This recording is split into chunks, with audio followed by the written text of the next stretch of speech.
Hey there, everybody. It's Mike DeLisio with another Dice Tower Daily Unboxing. And today we're going to be taking a look at Raiders of Scythia from designer Shem Phillips and Garphill Games.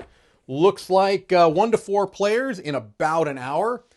Many centuries ago, the Greek, Persian, and Assyrian empires controlled vast amounts of land and riches. Yet despite their fortifications and imposing armies, rumors began spreading of a formidable foe in the lands above the Black Sea. Play as one of 8 Scythian heroes, each with their own unique power. It says play against up to 3 friends or against a rival Scythian chieftain in a highly intuitive solo mode. So this is based off of the Raiders of the North Sea kind of system, from what I understand. Let's take a quick look at the rulebook here. We've got our list of components, our setup diagram here, more about the setup. Gameplay overview, proceeding clockwise from the starting player. Each player takes their turn in full. They may choose to work or raid, and that sounds very familiar to the Raiders of the North Sea. Raiding, rolling dice, strength, taking wounds. Now, interestingly, taking wounds is something that the base Raiders did not have. That's something that came about in the expansions, and so it seems like maybe that's getting incorporated into this, although I'm obviously just looking through this for the first time. End of the game, we've got stables, and we got these are just all the spots. So the barracks, the silversmith, the chief's tent, the town center, and the card terminology here. And then we've got our solo play with the differences there, our AI cards, and then our iconography, which has similar iconography to other games from Garphill. Let's take a look at the components. We've got our bag here. Hand fits nicely inside there. We've got some wooden components. Okay, wound tokens and probably score markers.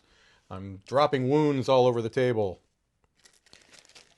And we've got some resources of different types. Wooden.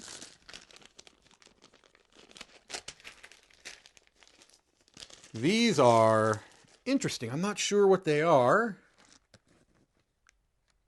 but they are intriguing in size, obviously, or shape, I should say, wood.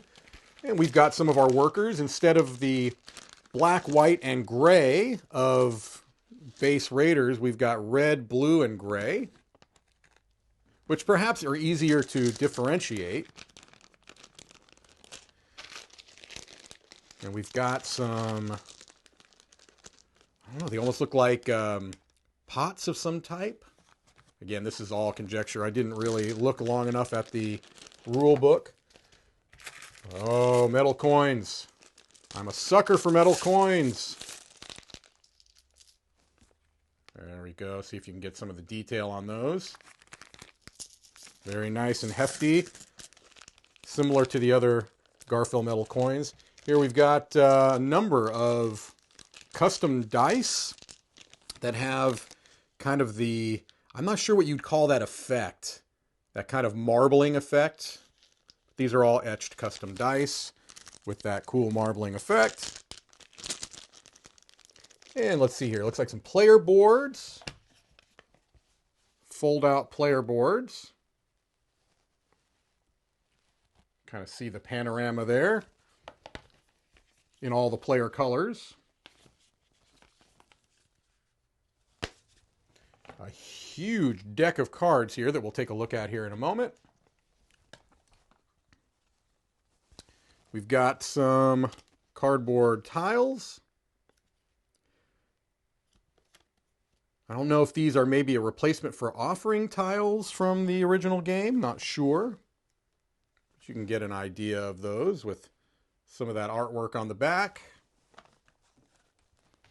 And here it looks like we've got our large map. 6-fold map. Let's see if I can zoom out as much as possible here. There you go. You can see most of it that way. Let me move the box out of the way. Lay it flat. I think you can see most of the map this way. We've got Greece, Persia, Assyria, Samaria, and a score track around there, along with the different spots and some rating areas as well. All right, let's take a quick look through some of these cards. And then that's probably going to give us a good idea of what's inside the box.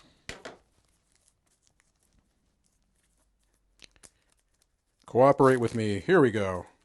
The cards were being stubborn. Okay, I'm going to break this deck into little piles here because I'm afraid it'll slip out of my hand. So, on one side, we've got, oops, sorry about that, this back. Looks like we've got eagles and horses. Different eagles, different horses.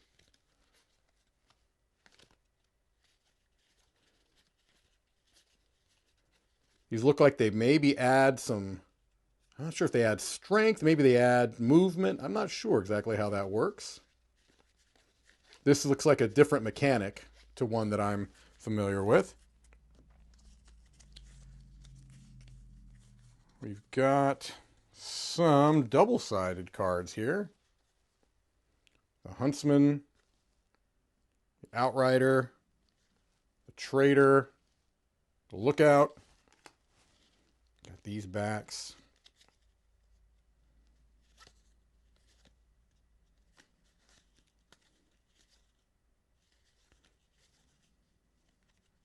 These look like the AI cards. The solo card would be my guess, just based off of a cursory glance. And then this looks to be the biggest part of the deck here, this back. Yeah, and these are going to be the different crew members you can have, where you have, they're kind of dual use cards. If it's like Raiders, which I assume it is, you can use a one-time ability, or you place them into your kind of crew or stable, and that's going to be an ongoing ability as long as they stay in your crew. So all of these different types of characters, all with different immediate abilities, like one-time use abilities or lasting abilities if they come into your crew. All right. So a slightly different art style, a slightly different looking board, but with what looks to be at least some familiar mechanics anyway, that would be familiar to those of you who might have played Raiders of the North Sea, or perhaps even Architects of the West Kingdom, other games in these lines. So there you have a good idea of what's inside the box of Raiders of Scythia. Thank you for watching another Dice Tower Daily Unboxing.